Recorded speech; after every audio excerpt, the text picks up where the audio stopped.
problems and doesn't need the same amount of repairs and maintenance as if our employees aren't good. The clients come flocking because the referrals are through the roof. The reputation is through the roof. So that investment lessens because you don't need to spend as much on marketing if your business is really good. If your business kind of sucks, you need to spend a whole lot of money on marketing. It's time for bookkeeping, beer, and BS. And there's stuff under these buckets, but I have 4 places where we're generally making investments to grow our business. And actually, when we do bookkeeping, we organize our clients' P&Ls like this. So, and not exactly in these groups, because sometimes the groups are like transition from one to the other. But here we go. Bucket number 1 to invest in is our infrastructure. So our rent, software, insurance. Like the shitty thing about those investments are our clients don't pay us more for them. Our clients could give a shit.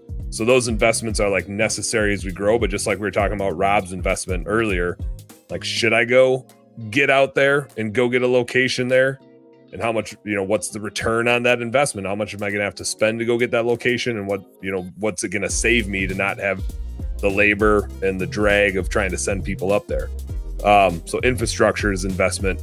I'll say that's the first one that I wrote down. That's not the first one you make. Equipment is a major investment, right? But again, equipment, Darren was talking earlier about the knee-jerk investments where it's like, oh God, I just need this thing. And we don't really think about it too proactively. And equipment is where I see a lot of small business owners just dump their money into and get totally sidetracked and end up not being able to scale nearly as fast as they could because they obsess about the equipment because it's like the fun thing. They don't actually obsess about growing their business. They obsess about the tool to execute their business. And so while it's an investment, like, it needs to be able to pay for itself. And I see so many guys buy $70,000 trucks, which, hey, I'm a fan of $70,000 trucks, but I have a $10,000 one that makes just as much money. So I know, like, from a return on investment, like, they all got 4 wheels on them. And that $10,000 truck makes me about as much money. Now, I'm not saying you can't have nice things, but I'd rather go spend the other $60,000 on some marketing, which gets me to my next investment is in our clients. And it's not just the investment to go find them in marketing, but it's also the investment in customer service to keep them and to re-engage with them and like maintain that client list and stay front and center with them. So clients being investment number 3 as I go through this. The last one, and I actually think this is the most important, and Chad, since I've known you, this is like doubled down. The most important investment we can always ever, no matter what, make is in our employees. And so part of that is recruiting, part of that is onboarding, part of that is training, and then a whole lot of it is in culture and maintaining that culture. And if we do that investment right, the equipment damn near runs itself. And surprisingly, it doesn't have as many problems and doesn't need the same amount of repairs and maintenance as if our employees aren't good. The clients come flocking because the referrals are through the roof. The reputation is through the roof. So that investment lessens because you don't need to spend as much on marketing if your business is really good. If your business kind of sucks, you need to spend a whole lot of money on marketing.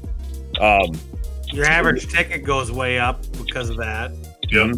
Mm-hmm. So those are my 4 high level buckets. Like I said, there's a lot of elements to them. The most important one, like I said, hands down, that I found is investing in our employees always has the best, most immediate payoff. And if you think about the value that an employee brings in, you're like, how many hundreds of thousands of dollars of revenue can they generate for you versus one client? That employee is just so much more valuable. An interesting thing. Now, we talked about the extension of a business. So Chad, like you did, you went into a thing that you were kind of in, but then you went all in on it. Another investment, and this tends to like supplement our marketing, but this investment can hit all 4 of these buckets, which is an acquisition, which Dave, you do a whole shitload of those. And an acquisition can come with infrastructure, can come with equipment, can come with employees. Sometimes that's good, and sometimes that's bad if their culture sucks. And it sure as hell is going to come with clients. So again, like in the spirit of investing, a lot of these things we generally think of as costs, but all of them need to have a return that the foremost, like most important, hands down, like economically makes the most sense is that investment in employees and getting that culture right and hiring the right people.